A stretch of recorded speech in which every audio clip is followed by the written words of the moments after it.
Nous vivons dans une des plus grandes dispensations de tous les temps, une époque où les prophètes d'autrefois ont attendu avec impatience qu'ils ont prophétisé, à laquelle ils aspiraient, je crois. Cependant, avec toutes les bénédictions célestes qui nous sont accordées, Satan est toujours très actif et nous sommes tous continuellement bombardés de messages contradictoires. L'ange Moroni avertit Joseph Smith, le jeune prophète, que son nom serait connu en bien et en mal parmi toutes les nations, et jamais l'accomplissement d'une prophétie n'a été plus évident. Le prophète a donné sa vie pour son témoignage, et les attaques se poursuivent de nos jours contre l'Église et même contre le Sauveur lui-même. L'existence du Sauveur, son sacrifice expiatoire et son application universelle à nous tous est contestée et souvent rejetée comme étant un mythe ou comme l'espoir sans fondement d'un esprit faible et sans instruction. En outre, la réalité du rétablissement de l'Évangile dans ces derniers jours continue d'être contestée. Le bombardement continuel de tels messages peut provoquer la confusion, le doute et le pessimisme, chacun d'entre eux s'attaquant aux vérités fondamentales auxquelles nous croyons, notre foi en Dieu et notre espérance dans l'avenir.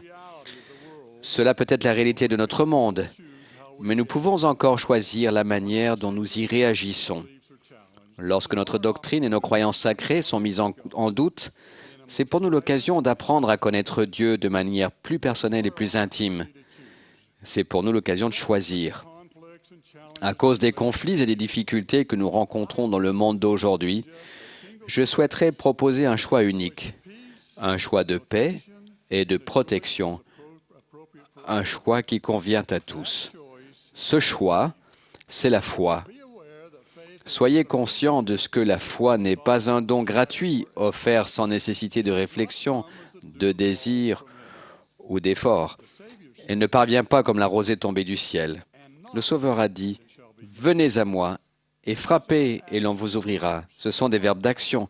Venez, frappez, et ce sont des choix. Alors je dis, choisissez la foi. Choisissez la foi au lieu du doute. Choisissez la foi de préférence à la peur. Choisissez la foi au lieu de l'inconnu et au lieu de l'invisible. Et choisissez la foi au lieu du pessimisme.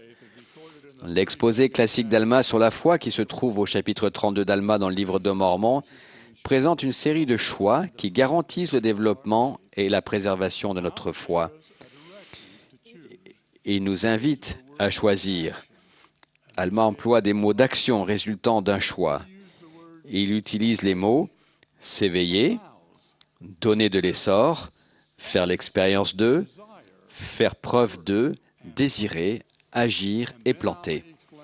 Puis il explique que si nous faisons ces choix et que nous ne chassons pas la semence par notre incrédulité, voici, et je cite, « Elle commencera à gonfler dans notre sein. » Oui, la foi est un choix, et on doit la rechercher, la développer. Nous sommes donc responsables de notre foi. Nous sommes également responsables de notre manque de foi. Le choix vous appartient. Il y a beaucoup de choses que je ne sais pas. Je ne connais pas les détails de l'organisation de la matière dans le bel univers dans lequel nous vivons. Je ne comprends pas la complexité de l'expiation, la façon dont le sacrifice du Sauveur peut purifier toutes les personnes qui se repentent, ou comment le Sauveur a pu éprouver les souffrances de tous les hommes.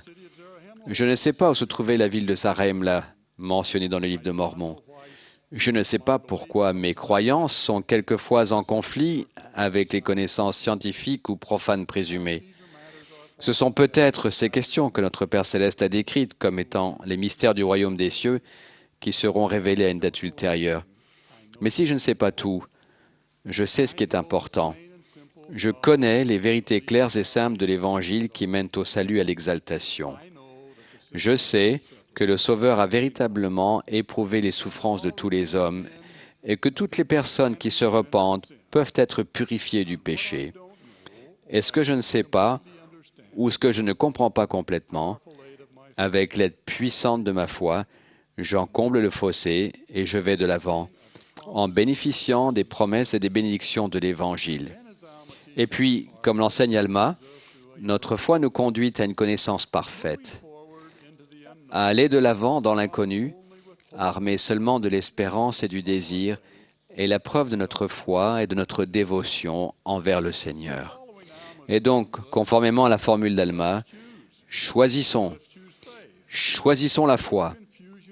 Si la confusion et le découragement pèsent sur votre esprit, choisissez de vous éveiller et de donner de l'essor à vos facultés.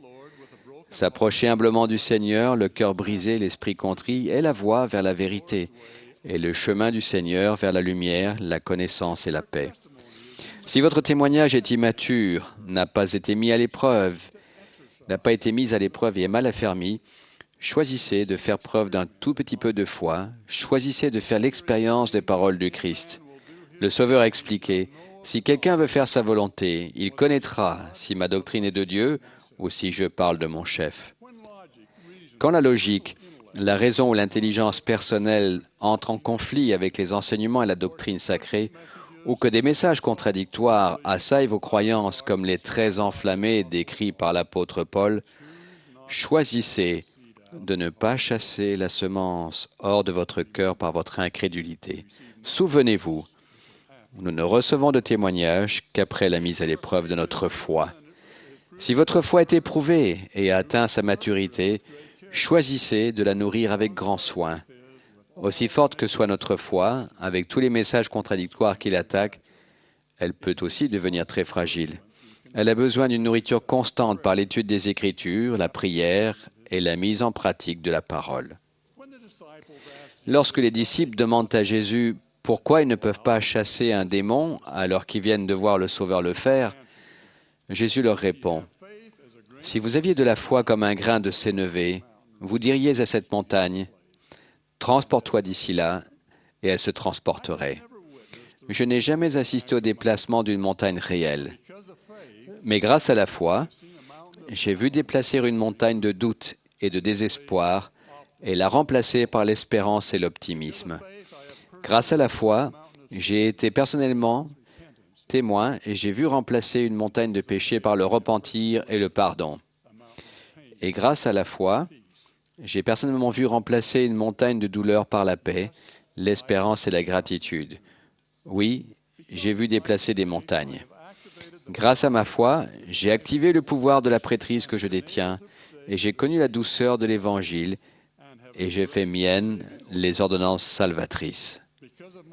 Grâce à ma foi, je sors des luttes et des difficultés de la vie avec de la paix et de l'assurance. Grâce à ma foi, j'ai réussi à transformer des questions et même des doutes en assurance et en de la compréhension. Grâce à ma foi, j'aborde l'inconnu, l'invisible et l'inexpliqué avec une assurance inconditionnelle. Et grâce à ma foi, même pendant les moments qui semblent les pires, je me rends compte avec paix et avec gratitude qu'en réalité, ce sont les meilleurs.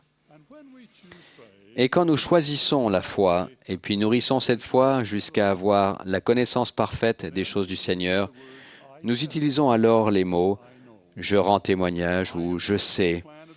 J'ai planté personnellement la semence dans mon cœur et durant toute ma vie, je me suis efforcé de nourrir cette semence jusqu'à parvenir à une connaissance parfaite.